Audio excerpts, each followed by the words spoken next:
I sold the house, Frank announced over the phone, his voice dripping with smug satisfaction. Got a great price too. The new owners move in next week, so if there's anything of your mother's junk you want, you better come get it now. I gripped my phone tighter, willing my voice to stay steady. You sold Mom's house? Without telling me. Hey, I don't need your permission, kid. I'm her husband, remember? Or was, until he paused and I could practically hear the fake grief in his voice. Well, you know she'd want me to move on. Start fresh. Start fresh. That's what Frank called selling the Victorian house my great-grandfather had built, the home where 4 generations of my family had lived, the place where my mother had taken her last breath just 3 months ago. My name is Emma Mitchell, and until my mother married Frank Turner 5 years ago, I thought I understood what family meant. Mom and I had been a team since Dad died when I was 12. We'd faced everything together. The hard years when she worked 2 jobs to keep us afloat, the triumph when she finally opened her own bookstore, the quiet evenings spent reading in the window seat my great-grandfather had built. Then Frank came along. He swept Mom off her feet with his charming smile and smooth talk about real estate investments. I was away at college by then, studying law at Berkeley, too far away to see what he really was. By the time I realized it was too late, Mom was in love and Frank had moved into our family home. I'll be by tomorrow to pick up Mom's things, I said, trying to keep the tremor out of my voice. Make it quick, Frank replied. I've got people coming to clear out the furniture this weekend. High-end antiques buyers. This stuff might be sentimental to you, but it's worth a pretty penny to collectors. I ended the call before he could say anything else. Standing in my small San Francisco apartment, I looked at the photo on my desk, Mom and me in front of the house on my high school graduation day. She was beamy with pride, her arm around my shoulders. The golden afternoon light caught the distinctive stained glass window above the front door, the one my great-grandmother had designed. What Frank didn't know, what Mom had made sure he would never know, was that 3 weeks before she died, she had called me home for an urgent conversation. I remembered that day clearly. Mom was already weak from the cancer, but her mind was sharp as ever. She'd handed me an envelope, her hands trembling slightly. The house is yours now, Emma, she'd said, her voice barely above a whisper. I've transferred the deed to your name. Frank doesn't know, and he can't know. Not until after. I tried to protest, but she'd been adamant. I've watched him, Emma, seen how he looks at the house, at the antiques, at everything your great-grandparents built. He's not what I thought he was. Promise me you'll protect it. I promised, holding her hand as she explained how she'd worked with her lawyer in secret, using her maiden name to avoid suspicion. The deed transfer was completely legal, filed quietly with the county under my name. Now, as I packed an overnight bag for the drive to Sacramento, I touched the small safe where I kept the deed. Mom had known, had seen through Frank's facade in those final months. She protected our legacy the only way she could. The drive from San Francisco to Sacramento took longer than usual, traffic crawling through the Bay Area before finally opening up on I-80. As the familiar neighborhoods of my hometown appeared, my chest tightened. I hadn't been back since the funeral, couldn't bear to see Frank living in our house like he owned it. Well, technically he didn't own it. Not anymore. Not ever, really, though he didn't know that yet. The house looked exactly the same as it had for the past 100 years. 3 stories of Victorian elegance with a wraparound porch where Mom and I used to drink lemonade on summer evenings. Frank's expensive SUV sat in the driveway, gleaming in the late afternoon sun. He opened the door before I could knock, looking irritatingly pleased with himself. About time you showed up. I've got boxes in the living room. Try to be quick about it. I stepped past him into the foyer, my heart aching at the familiar scent of lemon furniture polish and old wood. Mom had always insisted on using the same polish her grandmother had used, keeping the walnut paneling gleaming. The living room was full of boxes, our family heirlooms tossed in carelessly. I saw my great-grandmother's Tiffany lamp wrapped in newspaper, the leather-bound first editions Mom had collected stacked like ordinary paperbacks. The antiques dealers are coming Saturday, Frank said, following me into the room. High-end guys from San Francisco. They're practically salivating over the furniture. Do you know how much Victorian pieces go for these days? I did actually. Mom had made sure I understood the value of everything in the house, not just sentimental but financial. The walnut dining set alone was worth close to $50,000. You can't sell these things, Frank, I said quietly, picking up a framed photo of Mom as a little girl sitting on the very porch swing he probably already promised to some dealer. He laughed, the sound grating on my nerves. Of course I can. I'm the husband, remember. Everything your mother owned is legally mine now. I set down the photo carefully. Actually, that's not true. What are you talking about? His voice sharpened slightly. Mom left everything to me. The house, the furniture, all of it. She transferred ownership before she died. He stared at me for a moment, then laughed again, but there was an edge to it now. Nice try, kid. But I think I'd know if my wife had done something like that. Would you? I asked, pulling the deed from my bag. Like you knew about her private bank account or the safety deposit box she kept in her maiden name. The smirk faltered slightly. What are you talking about? Mom saw through you, Frank. In the end, he understood exactly what kind of man you are. She protected what was ours. His face darkened. Give me that, he snapped, snatching the deed from my hands. I let him take it, watching as he scanned the document, his expression changing from dismissive to confused to something close to panic. This can't be legal, he sputtered. I'm her husband. She couldn't just. She could and she did. Everything was done properly, filed with the county weeks before she died. The house is mine, Frank. So is everything in it. He stared at me, his face reddening. I've already sold it. The papers are signed. The buyers. Can't buy what you don't own, I finished for him. Maybe you should call them. And the antiques dealers. And your realtor. I'm sure they'll all be very interested to learn you were selling property that doesn't belong to you. You little. He took a step toward me, his hands clenching into fists. Careful, I said softly. I've got copies of everything.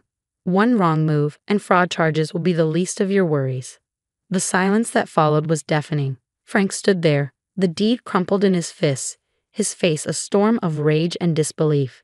Outside, a car drove past, its tires crunching on the gravel driveway. Somewhere upstairs, the old grandfather clock chimed 4 times, just as it had every hour of my childhood. You can't do this, he finally said, but his voice had lost its confidence. Your mother, she wouldn't. My mother, I cut him off, knew exactly what she was doing. She protected our family's legacy from you. Now, I think you should leave. Leave? This is my home. I shook my head slowly. No, Frank, it never was. You just thought it was yours to take, like everything else you've tried to steal from us. He opened his mouth to argue, but I could see the realization dawning in his eyes. The deed was ironclad, the transfer legal and complete. He had no claim to the house, the furniture, any of it. I'll fight this, he threatened, but weakly. Go ahead, I replied calmly. I'm sure the court would be very interested in how you tried to sell property you didn't own, not to mention the items you've already sold from the house. Mom kept excellent inventory records, you know. His face went pale at that. We both knew what he'd been doing these past 3 months, selling off smaller pieces, things he thought wouldn't be missed. But Mom had documented everything, and now those sales would come back to haunt him. Frank's unraveling was like watching a building collapse in slow motion.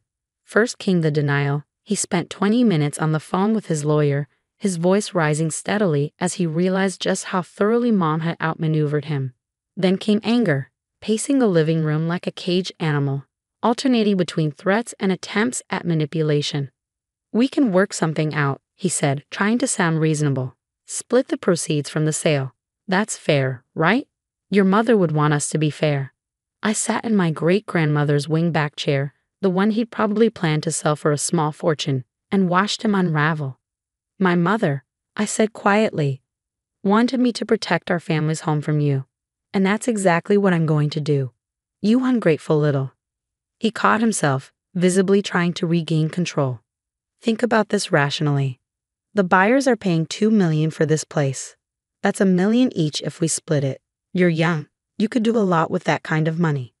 I looked around the room, at the built-in bookshelves my great-grandfather had crafted by hand, at the ceiling medallion Mom had carefully restored one summer when money was tight. This house isn't for sale, Frank. Not now, not ever. His face darkened. You'll regret this. I've got connections in this town. I can make things very difficult for you. Like you made things difficult for Mom. I asked, watching him freeze. Those last few months when she was sick, when you were already selling off her jewelry, did you think she didn't notice? He had the grace to look uncomfortable. I needed the money for her medical bills. No, you didn't. Her insurance covered everything. You needed the money for your gambling debts. That hit home. His face went pale. How did you? Mom knew everything, Frank. She just couldn't face it while she was sick. But she made sure I would know. She kept records. I pulled out my phone and showed him the photos. Screenshots of his online gambling accounts, records of pawn jewelry, bank statements showing suspicious transfers. Mom had documented it all in her final months, working with her lawyer to build a case even as cancer ravaged her body. She didn't want me to use these unless I had to, I said, watching his expression shift from shock to fear. She hoped he'd just walk away when the time came. But we both know you're not going to do that. Are you? He sank onto the sofa, suddenly looking much older. What do you want? I want you out, today, and I want everything you've sold returned. That's impossible. Some of those pieces are already. Then you'll repay their value. Every piece, Frank. Mom's jewelry, the silver, the first editions you snuck out when you thought no one was watching. All of it. He laughed, but it was hollow. With what money? You just said yourself I've got gambling debts. I smiled, and it wasn't a kind expression. Actually, you've got about $800,000 in your offshore account, the one you opened in the Caymans last year. That stopped him cold. How could you possibly know about that? Mom's lawyer was very thorough. Did you really think you could hide money from a woman who ran her own business for 20 years? She tracked every penny you tried to squirrel away. The next few hours were a blur of activity. I called Mom's lawyer, who arrived with the sheriff in tow. Frank's realtor showed up, flustered and apologetic when she learned she'd been trying to sell property her client didn't own. The buyer's agent was less understanding, threatening legal action until she saw the valid deed in my name.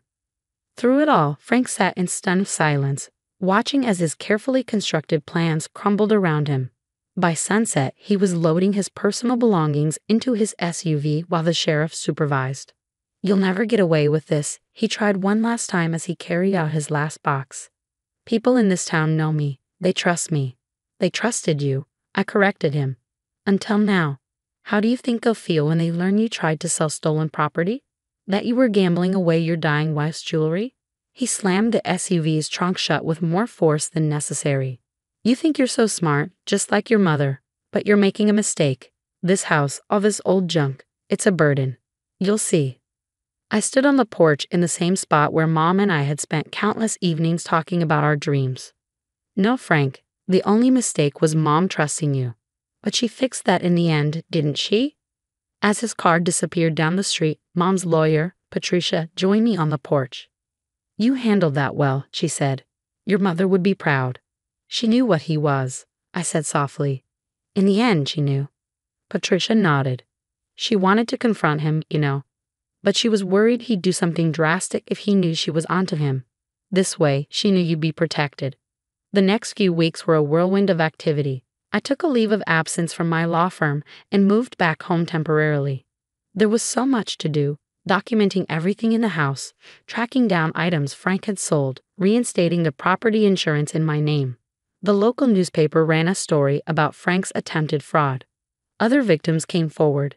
Elderly clients whose antiques he'd undervalued and bought, only to sell at massive profits. The district attorney's office opened an investigation. But the real work was emotional. Every room held memories, every object a story. I found Mom's diary hidden in her dresser, its pages full of her growing suspicions about Frank, her determination to protect our family's legacy. I was a fool, she'd written. But I won't let him take what generations of our family built. Emma will know what to do. The community rallied around me in ways I hadn't expected. Mrs. Rodriguez from next door brought over her famous enchiladas and told me stories about Mom from before I was born. Mr. Chen from the hardware store helped me track down period-appropriate materials to restore the back porch. One morning, as I was sorting through old photographs in the attic, I found a letter from my great-grandmother to my grandmother, written in 1952. This house is more than wood and glass, she'd written. It's the heart of our family. Every nail, every floorboard, every window holds our stories. Guard it well, my darling. Pass it on with love. That letter became my guide as I began the process of not just reclaiming the house, but reviving it. I hired restoration experts to repair what time had worn. The stained glass window above the front door gleamed again, casting rainbow shadows across the foyer floor.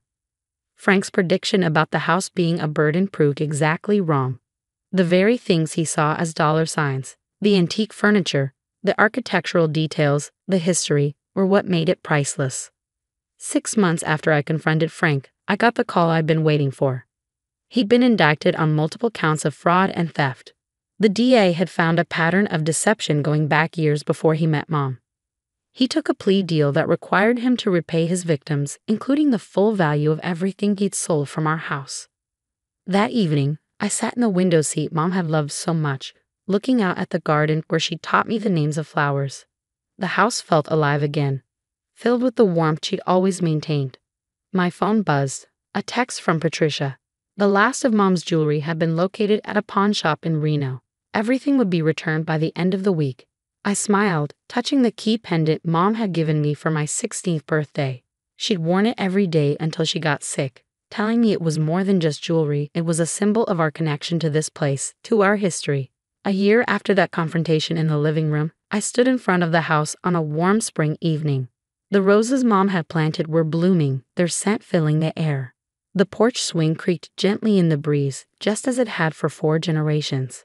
I decided to keep my apartment in San Francisco, commuting when necessary for work. But the house would always be home. Not just for me, but for the future generations Mom had fought to protect. Inside on the mantel, I placed 3 photographs. One of my great-grandparents on their wedding day, standing proudly in front of their new home. One of Mom and me on my graduation day, and between them, a new addition. Mom in her garden the summer before she got sick, her face radiant as she tended her beloved roses. Frank had seen the house as a commodity, something to be sold off piece by piece.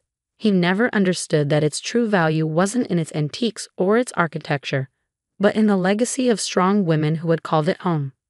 Mom knew. She made sure that legacy would continue. Sometimes in the quiet evenings, sitting in the same spots where 4 generations of my family had sat before me, I feel Mom's presence. Not in a ghostly way, but in the essence of the place she fought so hard to protect. In the smooth wood of the banister, worn by countless hands. In the garden she tended with such care. In the very bones of this house that has sheltered our family's dreams for over a century. Frank was wrong about one more thing. This house isn't a burden, it's a gift. One that was protected by a mother's love and foresight, passed down through generations of strong women who understood its true value. And someday, I'll pass it on too, along with the stories of how it was almost lost and then saved, including the story of my mother, who in her final months found the strength to outsmart a con man and protect not just a house, but a legacy.